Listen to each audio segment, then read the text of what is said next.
Bonjour tout le monde, bienvenue dans cette nouvelle vidéo. Ici CastroTrack, j'espère que tu vas bien.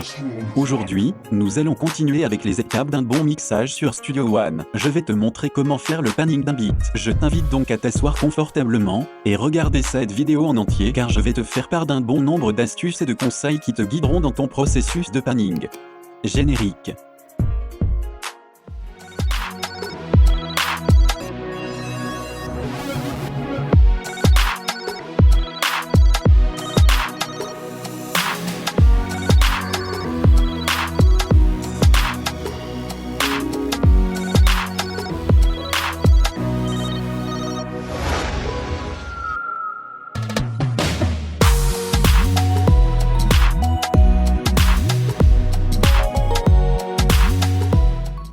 Alors tout d'abord, c'est quoi le panning?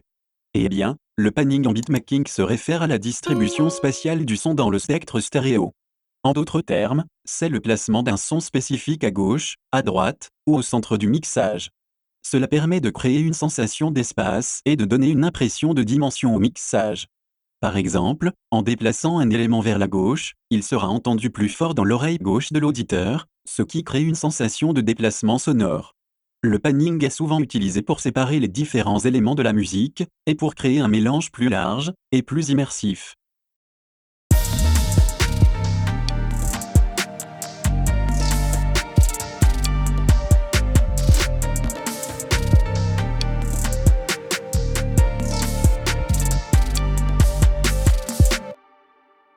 Lorsque tu as donc un beat que tu n'as pas encore panné, commence d'abord par les drums.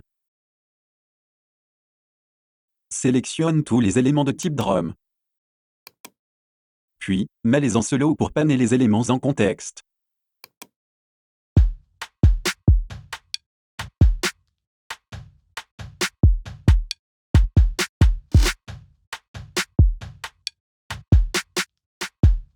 Commence par panner tes percussions, soit à gauche soit à droite, selon ta convenance.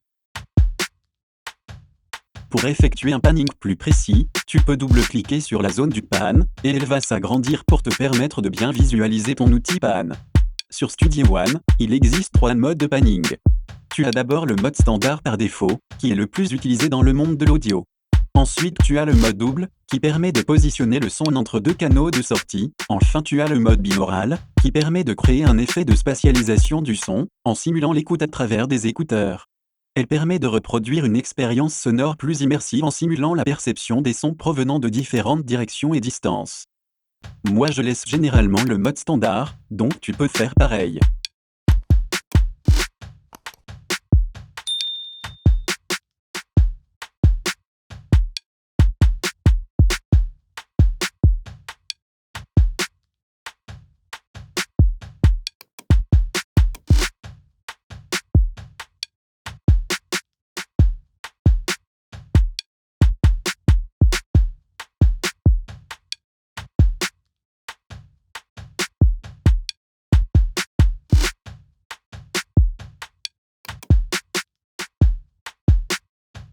Je te conseille de panner tes éléments les uns après les autres, de la gauche vers la droite.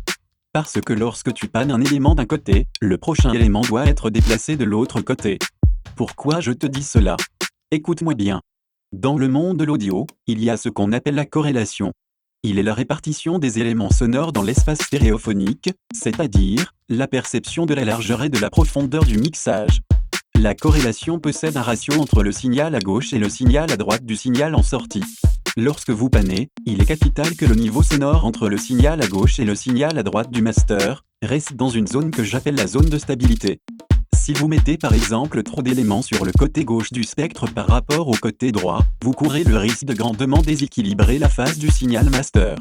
C'est comme une balance, si tu mets plus d'objets à gauche de la balance par rapport à droite, la balance va pencher. Et si tu continues à y mettre encore plus, toute la balance tombe à gauche. C'est pour cela qu'il te faut toujours équilibrer la plage stéréophonique.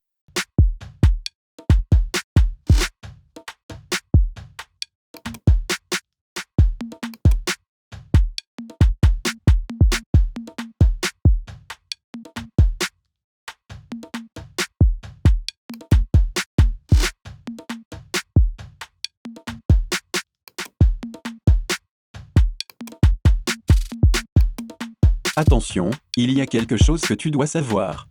Tu ne dois pas mettre sur le même côté du signal des éléments qui se ressemblent trop, de peur qu'il y ait de grands conflits de signal.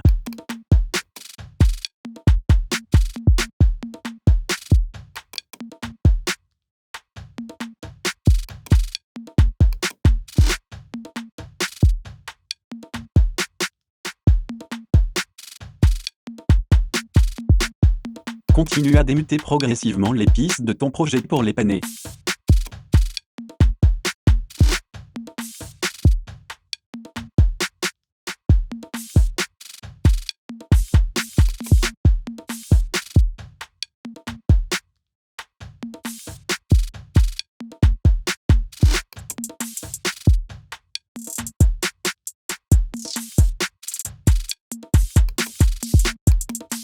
Tu as constaté que je laisse le son jouer tout en pannant. C'est parce que lors du panning d'un élément, il est capital qu'il soit situé par rapport au contexte du mixage.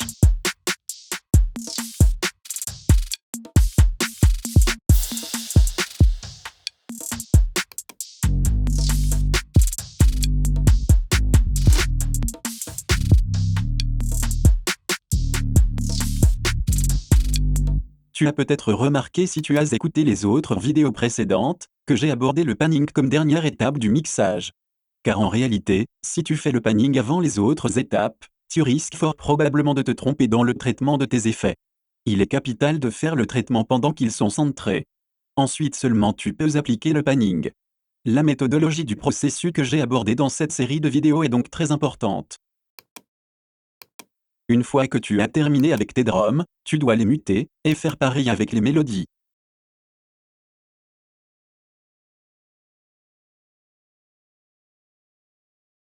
Elles doivent être mises dans leur contexte spatial d'abord, puis éventuellement retouchées dans le contexte du mixage.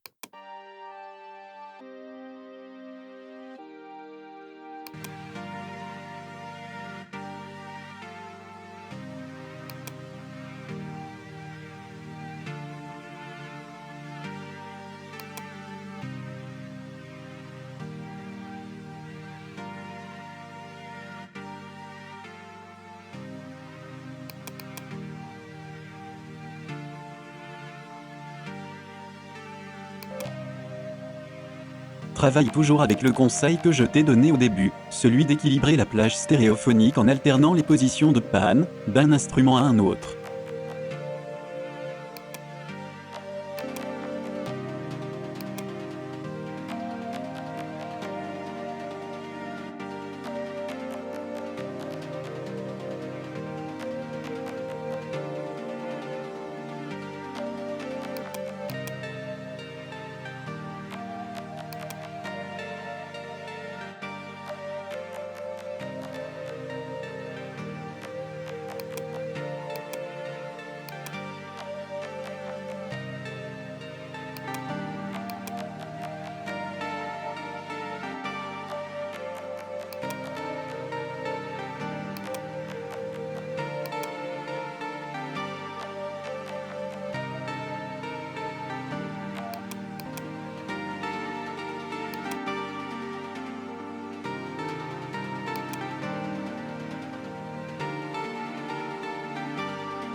Ok.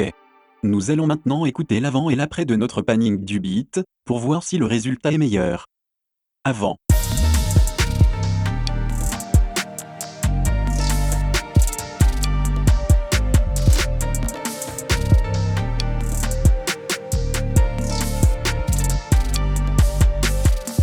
Après.